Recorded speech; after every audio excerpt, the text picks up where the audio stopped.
Balik lagi di podcast TV Show, masih barengan sama Irma di sini. Kita ngobrol sering tapi nggak bikin boring ya, coba di program ini pemirsa. Dan masih bersama dengan seorang pengusaha kopi di Joglo gitu ya, dimana memang kita tahu minuman itu penikmatnya luar biasa, siapapun suka. Dan bahkan aku juga kalau yang beli sih aku yang menikmati adik-adikku. Jadi intinya sebenarnya memang semua orang suka minuman-minuman seger, dingin, bahkan kayak ibu aku juga gitu loh. Kalau misalkan dia kan nggak bisa kan pesan-pesan online gitu ya. Jadi kalau misalkan anaknya datang, kakak pengen deh minum minuman dingin itu gitu. Tapi ya lagi-lagi pasti kita yang kena order gitu. Nah ini artinya bahwa minuman ini pemirsa sebenarnya penikmatnya ini luar biasa luas gitu. Tapi persaingan bisnis juga luar biasa. Nah ketika masa pandemi Mbak Enda sendiri pernah nggak sih kepikiran, aduh apalagi ini baru ya. Jadi kayak tutup aja deh, udah deh balik lagi deh kerja deh gitu. Pernah nggak sih kepikiran gitu? Enggak Kak. Kenapa? Apa yang memotivasi? COVID ini kan imbasnya ke semua bidang ya Kak. Baik. Balik lagi kerja misalnya di bidang sebelumnya ya, di perhotelan itu juga sama Kak, mengalami turun banget gitu. Jadi kita apapun yang terjadi ya kita berharapnya COVID ini kan segera berlalu. Segera berlalu. Ya. Tapi untuk kopi ini kita benar-benar niat untuk meneruskan. Kondisinya seperti apa, kita jalan terus setiap hari buka seperti biasa. Dan alhamdulillah untuk belakangan ini sudah mulai ada kenaikan. Alhamdulillah. Dibanding awal-awal PSBB ya Kak. Iya benar banget. Itu alhamdulillah. Kan sekarang kan udah new normal juga ya kan. Tapi kalau orang tanya nih, misalnya kayak yang namanya jualan makanan kuliner ya kan, pasti kan kayak aduh entar dibikinnya sama siapa nih, diperiksa nggak sih suhu tubuhnya dan lain sebagainya. Ini ada nggak sih protokol kesehatan di outlet kakak? Pasti. Kita tetap megang protokol dengan buka kembali sebelum awal-awal PSBB kan kita sempat tutup nih. Nah kita buka kembali sesuai protokol Kak. Baik. Misalnya adik-adik kami yang di outlet karyawan juga kita wajibkan untuk memakai masker dan sarung tangan.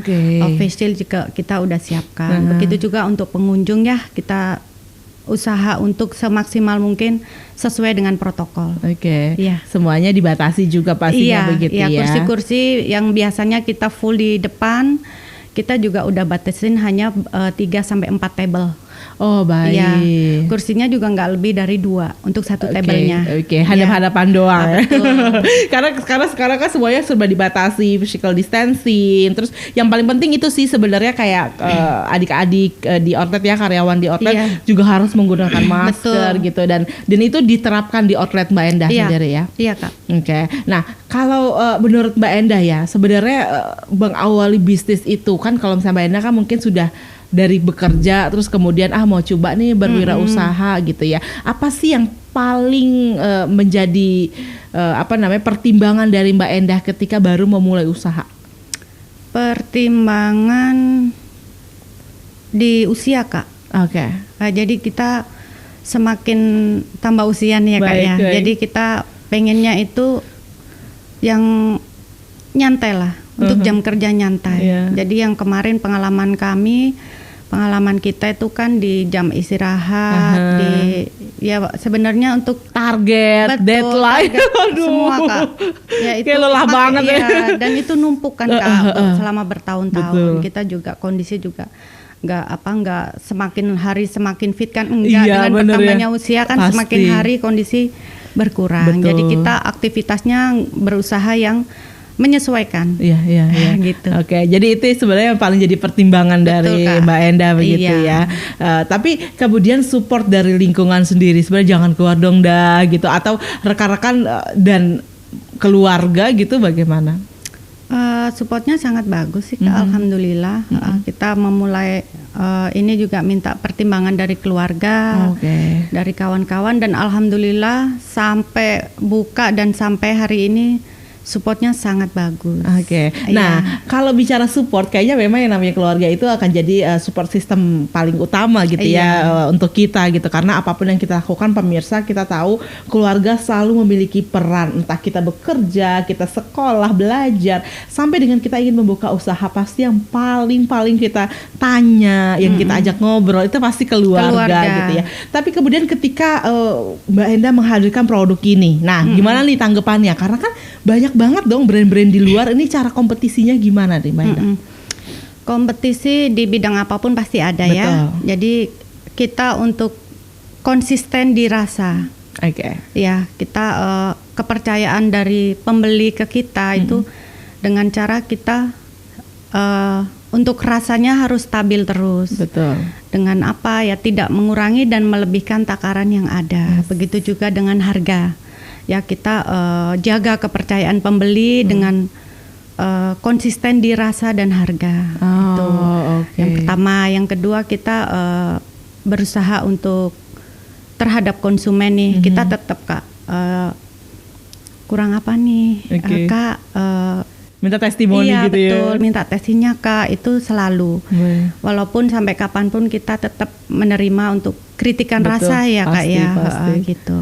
Oke. Nah, tapi ketika Mbak Endah ini kan sebelum mulai usaha minuman tuh suka banget jajan gitu ya. Nah, apa nih bedanya dari yang sudah biasa Mbak Endah jajan gitu kan, beli minuman, dengan yang Mbak Endah hadirkan saat ini, Mbak Endah jual. Kenapa sampai bisa percaya diri gitu ya menjual sebuah produk? Iya. Yang pertama untuk varian favorit kami kan ada affogato nih Kak. Affogato kita pakai yang fresh, benar-benar fresh dari buah affogato. Oh, buahnya buah alpukat, iya. Bukan bukan Kak. Kan kadang-kadang gitu ya suka ya ada. Oh, ini pakai yang fresh. Iya, kita benar-benar fresh dari buah alpukat. Baik. Baru kita mix dengan es krim. Oke. Ya, bagi yang tidak suka kopi bisa request untuk tanpa espresso. Itu. Jadi campuran alpukat di blend bersama dengan es krim. Iya, fresh milk. SKM. Baik. Ada gula sama espresso. Aduh, bisa nggak jadi di-tap aja di aku pengen minum sekarang rasanya. Membayangkannya kayaknya enak banget gitu, kayak minum jus alpukat tapi udah campur-campuran semua. Oke, terus apalagi nih bedanya atau benar-benar favorit lain? Gula aren. Baik. Jadi kami pakai gula aren yang benar-benar bagus, kualitas bagus untuk arenga latte ya. Jadi campur mix dari gula aren, fresh milk sama espresso pastinya. Oke. Gitu. Kok Mbak Endah bisa sampai hafal nih? Kadang-kadang suka melayani juga nih sendiri nih. Ya kalau kan dari awal kita juga ikut melayani. Baik, Kak. Baik. Gitu. Jadi ikut belajar juga. Ikut belajar juga, ikut training juga. Oke. Dan Mbak Endah sendiri suka sama semua varian minuman yang ada di sini? Iya. Saya semua suka. Oke.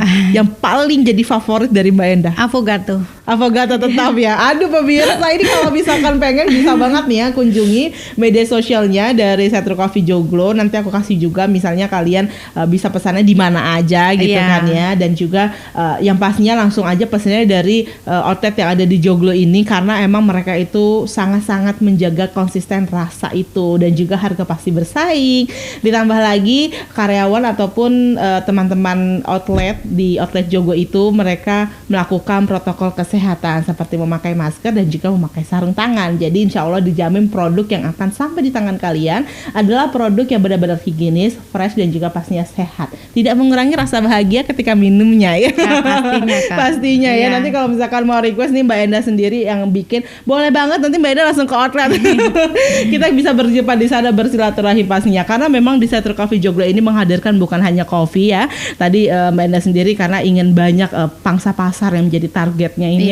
Bukan hanya kemudian orang-orang dewasa tapi juga anak-anak bisa menikmati minuman segar. Nah, untuk itu di Setro Coffee Joglo tidak hanya ada kopi tapi juga non kopi. Bahkan sampai menu yang ada kopinya atau espressonya bisa banget di request untuk enggak. Bisa Kak. Aduh. Termasuk yang nggak suka manis kita bisa request juga sugar, ya. Wow, atau less sugar bisa. Oke, ini semakin menarik aja pemirsa. Kita masih akan ngobrol lanjut lagi, tetap bersama kami di Podcast TV Show.